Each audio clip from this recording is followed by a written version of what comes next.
This month is Prostate Cancer Awareness Month. This type of cancer is the second leading cause of death in men. A major reason to raise awareness is because this cancer may not show signs or symptoms in the earliest stages. So joining us now in our discussion, our 9 News medical expert, Dr. Payal Kohli. This is something that lots of times Breast Cancer Month comes along and people say, what did you do for prostate cancer awareness? And it's because we don't talk about it enough. We don't talk about it enough. And there's what does the prostate do? So it's a little gland about the size of a walnut. And when men have their reproductive years, it's involved in, the semen that's created. But after reproductive years, it just causes trouble. So it can get enlarged and you can get something called benign prostatic hypertrophy, or you could grow a little cancer in there. And because it's so hard to sort of get to the gland, reach it and assess it, that cancer could have no symptoms and still be growing. Is that all it does? Should it be removed after you reach a certain age? I mean, that's an interesting thought. It doesn't really have much of a function after men have sort of stopped being reproductively active.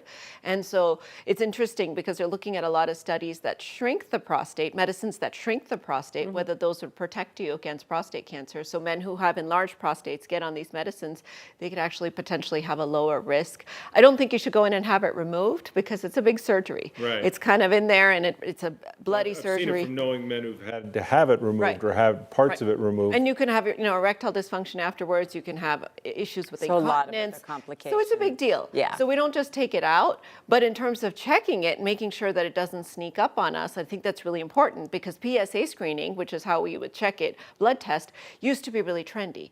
And then all this confusion came out about should we be doing PSA screening? And that's confused people to the point where we're now missing more prostate cancers and diagnosing them more later. The digital exam used to be, the big part of your annual physical, but that seems to have gone by the boards now. That has, and if you think about it, the digital rectal exam where you put a finger in the rectum to try to palpate or feel the prostate only checks part of the prostate and also only checks once the tumor has gotten big enough to be felt. A lot of times prostate cancer can be microscopic and most prostate cancers are slow growing. There are subsets that are faster growing, but if you can't feel it with your finger, you don't know it's there, it's really not a very sensitive test. So you're missing a lot of cancers. And by the time you start feeling it with your finger, it's almost too late. The PSA is effective? That is the best way at this point? I am a fan of PSA testing, Tom. There is a lot of controversy in the medical literature. Are we getting too many false positives? Because even if the prostate just grows from BPH, benign prostatic hypertrophy, it causes that PSA to go up.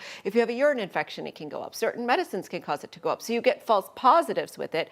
But I think the combination of PSA testing early and aggressively and MRI of the prostate, which is now a new tool in our toolbox, really does prevent, unnecessary biopsies, but make sure that we're picking up cancers that are growing.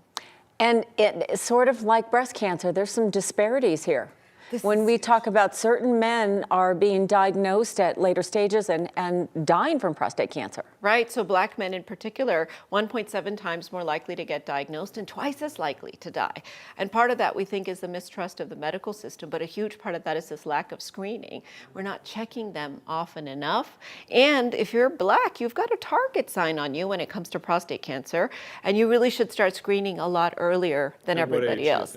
So I would say 40 to 45 for black men, or if you have a family history, perhaps even earlier. But for the average man, 45 to 50, talk to your doctor about the PSA. There's also a test called the free PSA, which helps us to kind of be smarter in how we interpret the PSA, and with or without a prostate MRI if it comes out elevated. And so now we can have our cake and eat it too, because we're not missing these slow-growing cancers, and at the same time, we're not biopsying you unnecessarily if the MRI kind of leads us one way or the other. You say it's slow-growing cancer. This was one of those cancers that they said you die with, not from.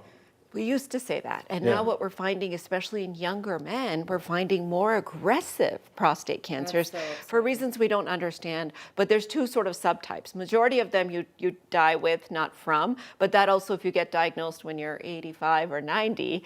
But if you're getting diagnosed in your 50s, it's going to catch up to you. It can spread to your bones, to your brain, and really cause trouble. Well, this is part of the awareness of Prostate Cancer Awareness Month. So thanks for shedding some light on it. As always, Dr. Payal Kohli, thanks. Of course, you can find more with Dr. Kohli at 9news.com/Dr. Kohli.